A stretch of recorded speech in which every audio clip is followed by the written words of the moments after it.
أفلا يتدبرون القرآن أم على قلوب أقفالها. الحمد للہ والصلاة والسلام علی من لا نبی بعدہ. قال النبی صلی اللہ علیہ وسلم من ستر مسلما سترہ اللہ یوم القیامہ. اللہ کے رسول صلی اللہ علیہ وسلم نے فرمایا، جو آدمی اپنے کسی مسلمان بھائی کے عیب چھپاتا ہے، کل قیامت کے دن اللہ جل شانہ اس کے عیبوں پر پردہ ڈالتے ہوئے اس کے عیبوں کو چھپائیں گے. اور جو آدمی اپنے مسلمان بھائی کی پردہ دھری کرتا ہے تو اللہ تعالیٰ اس کو ایسی ذلت کے اندر مبتلا کر دیتے ہیں کہ گویا کہ گھر بیٹھے اللہ اس کو رسوا کر دیتا ہے. آج ہمارے معاشرے کے اندر کسی کے اندر 99 خوبیاں ہیں اور اس کے اندر ایک عیب ہے، تو ہم اس کے ایک عیب کو اتنا ہائی لائٹ کرتے ہیں کہ ہمیں اس کی 99 خوبیاں نظر نہیں آتی. ہم اس کی ساری خوبیوں پر پانی پھیر کر ہماری آنکھ صرف اس کا ایک عیب دیکھتی ہے.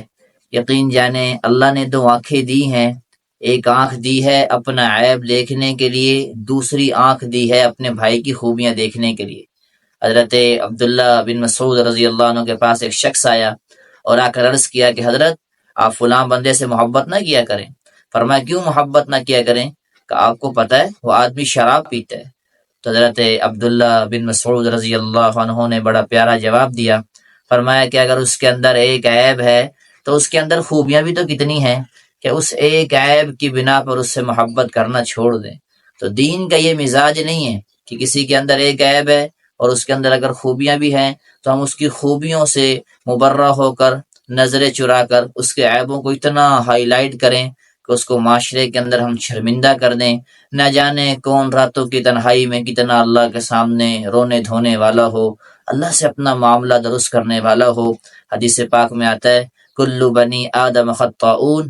آپ نے فرمایا کہ آدم کا ہر بیٹا گناہ گار ہے، وخیر الخطائین التوابون، اور ان میں جو بہترین ہیں، جو اللہ کو محبوب لگتے ہیں، وہ لوگ ہیں جو توبہ کرنے والے ہیں، اللہ سے معافی مانگنے والے ہیں. تو ہمارا عیبوں پر پردہ ڈالنے والا مزاج بن جائے. اللہ کے رسول صلی اللہ علیہ وسلم کا ایسا مزاج تھا. آپ کے پاس ایک عورت آئی، اس کا نام امراء الغامدیہ، غامدیہ قبیلے سے تھی. آ کر عرض کیا کہ اللہ کے رسول مجھ سے گناہ ہو گیا ہے، طہرنی یا رسول اللہ. اللہ کے رسول میں قیامت کے اندر اس کا عذاب برداشت نہیں کر سکتی، لہٰذا دنیا کے اندر آپ مجھے رجم فرما کر سرخرو فرما دیں. اب آپ علیہ الصلوۃ والسلام کیسے شفیق و نبیوں میں رحمت لقب پانے والا، وما ارسلناک الا رحمت للعالمین، اللہ نے میرے نبی کو کیسا شفیق نبی بنا کر بھیجا کہ آپ اس کے عیبوں پر پردہ ڈال رہے ہیں. آپ فرما رہے ہیں کہ دیکھو ابھی تم حمل سے ہو، جب بچہ پیدا ہو جائے پھر میرے پاس آنا، پھر تمہارا فیصلہ کریں گے. آپ کے ذہن کے اندر حکمت یہ تھی کہ 9 ماہ تک یہ عورت اللہ سے اپنا معاملہ درست کر لے گی اور بھول بھلا جائے گی اور یہ عورت سزا پانے سے بچ جائے گی. لیکن اس عورت کا ایمان دیکھیں، جب اندر ایمان آتا ہے پھر گناہ کی حرارت نکلتی ہے اور اللہ کی محبت پیدا ہوتی ہے اور نیک اعمال کی انسان حلاوت محسوس کرتا ہے. 9 ماہ کے بعد وہ امراء الغامدیہ نامی ایک عورت اپنے ہاتھ میں بچہ لیا ہوا ہے اور اللہ کے رسول کی مجلس میں آ کر عرض کیا کہ اللہ کے رسول طہرنی یا رسول اللہ، آج 9 ماہ کے بعد بھی میرا یہی مطالبہ ہے کہ آپ مجھے پاک فرما دیں، آپ دنیا کے اندر مجھے سزا دے کے سرخرو فرما دیں، میں آخرت کے اندر عذاب برداشت نہیں کر سکتی.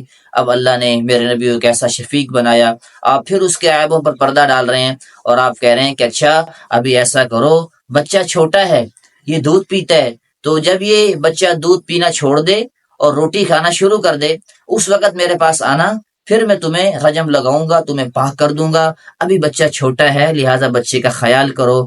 2 سال کے بعد آپ ذرا تصور کریں، 2 سال کے بعد وہ امراء الغامدیہ نامی ایک عورت اپنے ہاتھ میں بچہ لیا ہوا ہے اور بچے نے ایک ہاتھ میں روٹی کا ٹکڑا لیا ہوا ہے اور دوسرے ہاتھ سے اپنے معصوم ہاتھوں سے ماں کی انگلی کو پکڑا ہوا ہے اور دربار رسالت میں آ رہے ہیں. اور وہ عورت کہہ رہی ہے اللہ کے رسول میرے بچے نے روٹی کھانا شروع کر دی ہے، اب آپ مجھے پاک فرما دیں، اب آپ مجھے سزا دیں، طہرنی، آپ مجھے رجم کر دیں تاکہ جو ہے معاشرے کے اندر عبرت حاصل ہو اور میں اللہ کی بارگاہ میں سرخرو ہو کر حاضر ہو جاؤں.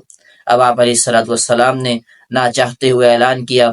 فرمایا بھائی کون ہے جو اس عورت کے رجم ہو جانے کے بعد اس کے بچے کو تربیت کرے، اس کی کفالت کرے، تو میں جنت کے اندر ایک محل دلوانے کا ضامن ہوں۔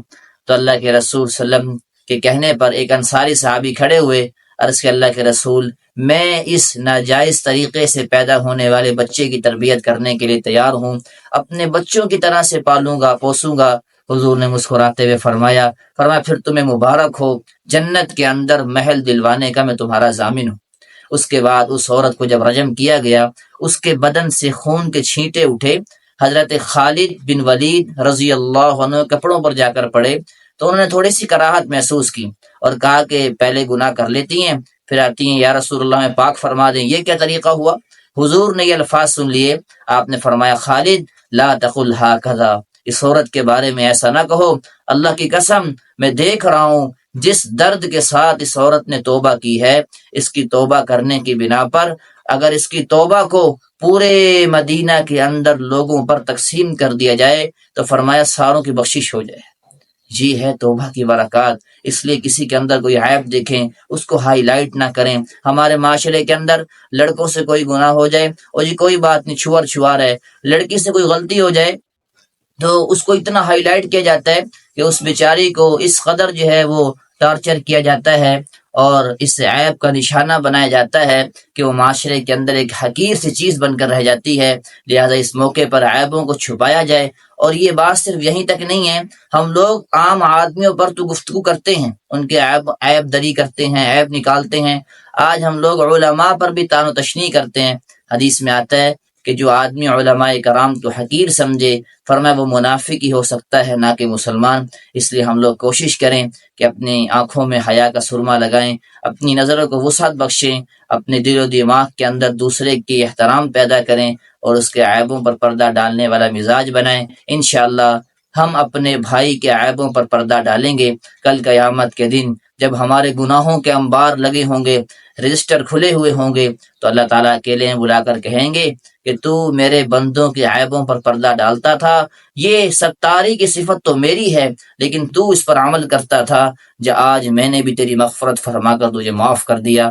تو اللہ سے دعا ہے اللہ تعالیٰ مجھے اور آپ کو اس صفت اپنانے والا بنائے۔ جزاک اللہ خیرہ۔